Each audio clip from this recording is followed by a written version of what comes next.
Pemikiran-pemikiran yang melandasi peristiwa penting di Eropa abad ke-14 sampai ke-18. Tujuan pembelajaran: setelah mengikuti kegiatan pembelajaran, peserta didik diharapkan mampu menganalisis pemikiran-pemikiran yang melandasi peristiwa-peristiwa penting di Eropa seperti Renaissance, merkantilisme, reformasi gereja, Aufklärung, dan revolusi industri. Bu Reni akan menjelaskan terlebih dahulu bagaimana kondisi Eropa sebelum lahirnya Renaissance, merkantilisme, reformasi gereja, Aufklärung, dan revolusi industri. Pada umumnya, para sejarawan membagi sejarah Eropa menjadi 3 zaman, yaitu zaman kuno atau zaman klasik, abad pertengahan, dan juga zaman modern.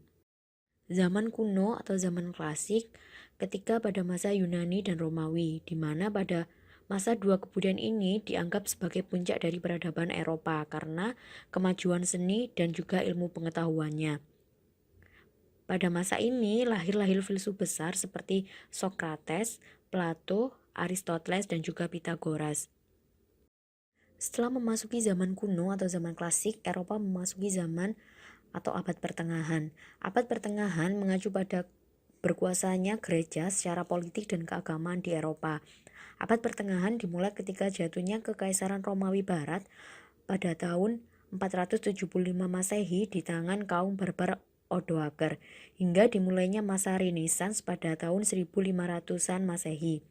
Abad pertengahan atau sering disebut sebagai abad ke-8 dipakai untuk menyebut periode waktu antara zaman kuno dan zaman modern. Mengapa disebut sebagai abad ke-8? Karena ada dua alasan atau dua faktor. Yang pertama, pada periode ini dunia nyaris tidak mengalami perkembangan baik dalam bidang kebudayaan, ekonomi maupun ilmu pengetahuan. Padahal pada zaman sebelumnya yaitu zaman Yunani Romawi kuno berhasil mencetak prestasi-prestasi besar dalam bidang seni dan budaya serta ilmu pengetahuan. Yang kedua, jatuhnya kredibilitas gereja pada periode ini karena sikap, tindak tanduk, dan kebijakan yang menyimpang dari ajaran kitab suci. Berbagai kreativitas sangat diatur oleh gereja, dominasi gereja sangat kuat dalam berbagai aspek kehidupan.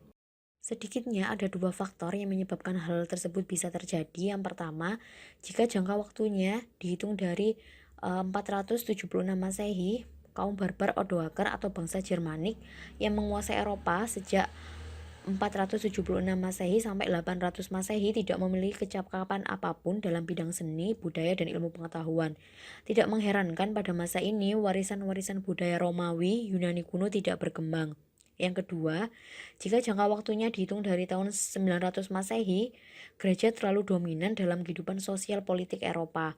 Konsekuensinya, perhatian masyarakat Eropa lebih banyak ditujukan ke akhirat bukan pada kesejahteraan dunia. Berbagai hal diberlakukan demi kepentingan gereja, tetapi hal-hal yang merugikan gereja akan mendapat balasan yang sangat kejam. Contohnya, inkuisi terhadap Nikolaus Kopernikus, karena teorinya yang menyebutkan matahari adalah pusat tata surya. Teori ini bertentangan dengan keyakinan gereja bahwa bumi adalah pusat alam semesta. Kemudian, ada tokoh lagi yaitu Galileo Galilei. Dia berhasil membuktikan kebenaran dari teori Kopernikus. Akhirnya karena teori ini Galileo Galilei diadili oleh pihak gereja. Setelah abad ke-8, selanjutnya muncul gerakan-gerakan pembaharuan di berbagai bidang. Gerakan pembaruan di ilmu pengetahuan dikenal dengan Renaissance. Salah satu pembaruan ilmu di bidang pengetahuan itu adalah penggunaan teleskop untuk melihat bintang yang masih bertahan hingga kini. Selain itu, kemajuan ilmu pengetahuan tersebut memicu tumbuhnya pandangan dan praktik merkantilisme. Adapun gerakan di bidang teologi dikenal dengan reformasi gereja. Berbagai kemajuan tersebut membuat Eropa memasuki abad pencerahan atau Aufklärung yang akhirnya memicu terjadinya revolusi industri.